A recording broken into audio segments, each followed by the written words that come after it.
O assunto de hoje é sobre comorbidades. Você talvez não tenha ouvido falar em comorbidades antes da pandemia do coronavírus. Afinal, foi na tão aguardada chegada da vacina para essa doença que o termo ganhou evidência. Isso porque há uma série de comorbidades que deram a seus portadores a prioridade na imunização nacional. Porém, esse é um assunto que não tem apenas relação com campanhas de vacinação. E se você ou um familiar é portador de alguma doença que está nessa lista, acompanhe até o final para conferir informações de seu interesse.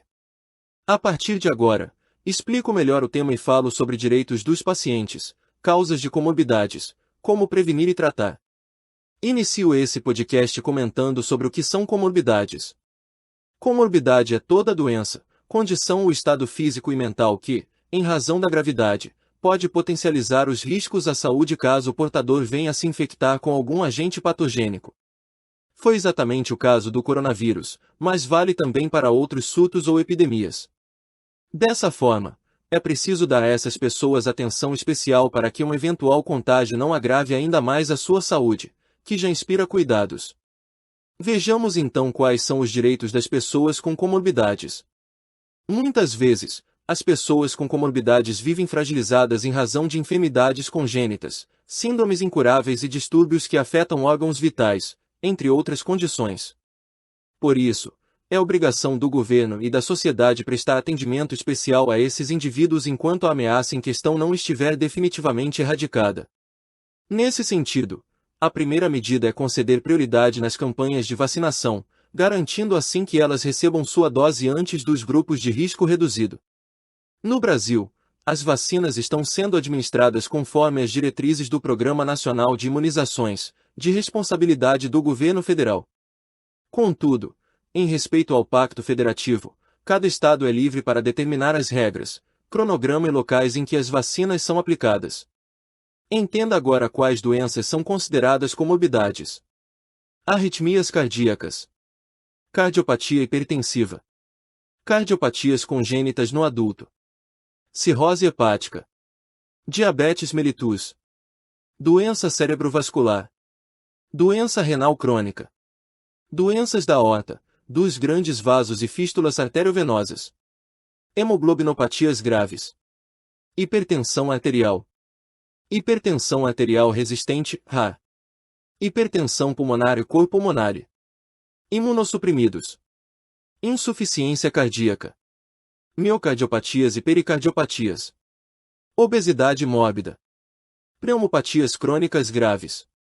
Próteses valvares e dispositivos cardíacos implantados. Reumáticos como artrite reumatoide e espondilite anquilosante. Síndrome de Down. É importante frisar que, em cada estado brasileiro, a lista pode apresentar uma ou outra variação. No estado de São Paulo, por exemplo, há postos de saúde que aceitam como portadoras de comorbidades pessoas que usam óculos em razão de miopia ou astigmatismo. Portanto, o que você vai ouvir a seguir é um resumo geral das doenças e condições mais aceitas como comorbidades. Não deixe de conferir no site do governo do seu estado e prefeitura se de fato você é considerado um portador de comorbidade. Uma dúvida que aparece é o que causa as comorbidades. Como falei, as comorbidades são um grupo amplo de doenças, cujas causas são bastante variadas. Algumas são consideradas congênitas, ou seja, o paciente nasceu com a doença. Outras são consideradas adquiridas e crônicas, sem chance de cura. Cabe ao médico que acompanha o paciente fazer o diagnóstico correto para determinar se a enfermidade pode ser ou não caracterizada dessa forma. De qualquer maneira, para evitá-las, é fundamental adotar um estilo de vida saudável, valorizando uma alimentação regrada, a prática de exercícios e horários para dormir e despertar. Vejamos o que é necessário fazer para enfrentar as doenças do grupo de comorbidades. A medicina preventiva e o acompanhamento médico frequente são os melhores recursos com que você pode contar para evitar as comorbidades e outros tipos de doenças. Com os avanços da tecnologia e dos meios de comunicação, boa parte dos diagnósticos podem ser feitos online, com o apoio da telemedicina. Inclusive, você pode começar agora mesmo a cuidar melhor da própria saúde. Você também poderá solicitar atestados que comprovem a sua doença para campanhas de vacinação. Consulte com médico online com a MOSH. Você não está só ao enfrentar eventuais comorbidades, A telemedicina Morse é a sua aliada desde sempre, seja qual for a sua condição.